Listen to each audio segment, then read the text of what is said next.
एका आईच्या आयुष्यातला सर्वात काळा दिवस कोणता असेल? ज्या दिवशी तिचा तरुण मुलगा स्वतःच्या पायांनी घराबाहेर जातो, पण 2 दिवसांनी त्याचं निर्जीव शरीर घरी परत येतं आणि सांगितलं जातं त्याचा मृत्यू झालाय. पण कसा झाला, कोणी केला, याचं उत्तर देणारा कोणीच नसतं.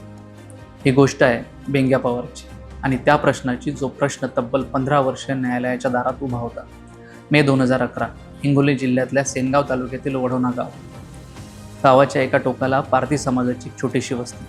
तेथे राहत होता अवघ्या 20-22 वर्षाचा बेंग्या. तरुण, धडधाकट, कुटुंबाचा आधार. आयुष्य नुकतंच सुरू झालं होतं. एका चोरीच्या संशयावरून बेंग्या आणि त्याचा साथीदार राजू पवार यांना रिसोड पोलिसांनी ताब्यात घेतलं. अजून न्यायालयाने त्यांना दोषी ठरवलं नव्हतं. गुन्हा सिद्ध झाला नव्हता, ते फक्त संशयित होते. पण पुढे जे घडलं त्याने संपूर्ण महाराष्ट्र हादरला. बेंग्याला पोलीस कोठडीत ठेवण्यात आलं. 2 दिवस, 3 दिवस आणि अचानक बातमी आली, बेंग्या मेलाय. पण प्रश्न होता कसा?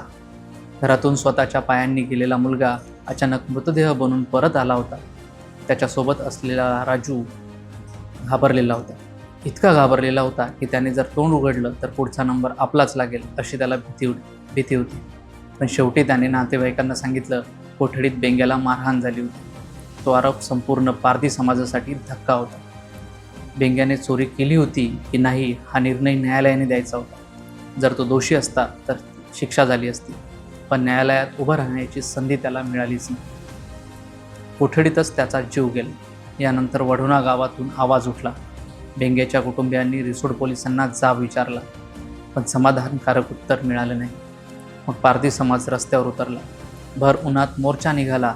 ना झेंडा, ना बॅनर, ना राजकीय घोषणा, ना पिण्याच्या पाण्याची व्यवस्था. कारण तो मोर्चा एका अशा समाजाचा होता ज्याचा आवाज अनेकदा ऐकूनही दुर्लक्षित केला जातो. त्यांची फक्त एकच मागणी होती, बेंग्याला न्याय द्या. दबाव वाढला. चौकशी सुरू झाली. काही पोलिसांना निलंबित करण्यात आलं. माध्यमांनीही या प्रकरणाचा सातत्याने पाठपुरावा केला. मात्र दिवस गेले, महिने गेले आणि मग वर्ष. 1 वर्ष, 2 वर्ष, 5 वर्ष, 10 वर्ष. लोकांच्या आठवणीतून हे प्रकरण हळूहळू मागे पडलं. अनेकांना वाटलं कदाचित हा खटला संपलाही असेल. पण बेंग्याच्या आईवडिलांसाठी प्रत्येक दिवस नव्या प्रतीक्षेचा होता. त्यांना मुलगा परत मिळणार नव्हता. सत्य बाहेर यावं एवढीच अपेक्षा होती. अखेर जुलै 2026, तब्बल 15 वर्षांनी वाशिम जिल्हा सत्र न्यायालयाने ऐतिहासिक निकाल दिला. रिसोड पोलीस ठाण्याचे तत्कालीन ठाणेदारांसह 9 पोलिसांना जन्मठेपेची शिक्षा सुनावण्यात आली. न्यायालयाने स्पष्ट केले, गुन्हा कबूल करून घेण्यासाठी कोठडीत माणूस मारहाण करण्यात आली होती आणि त्याच मारहाणीत बेंग्याचा मृत्यू झाला होता.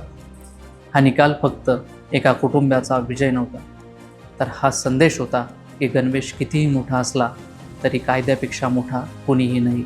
पण या निकालानंतरही एक प्रश्न कायम आहे. 15 वर्षांनी मिळालेला न्याय खरंच न्याय म्हणता येईल का?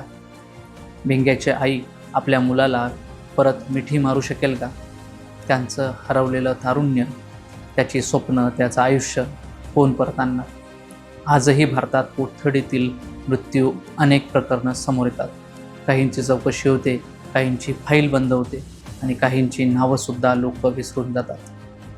बेंग्या पवार हा पहिला नव्हता आणि दुर्दैवाने शेवटचाही नाही.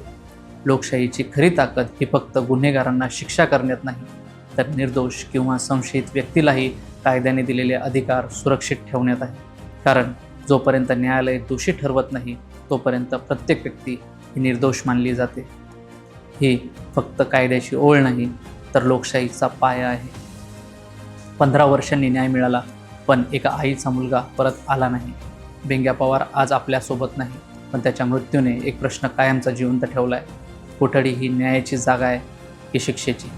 हा प्रश्न विचारत राहणं आणि अशा घटना पुन्हा घडू नयेत यासाठी आवाज उठवणं ही आपली सामूहिक जबाबदारी आहे. धन्यवाद.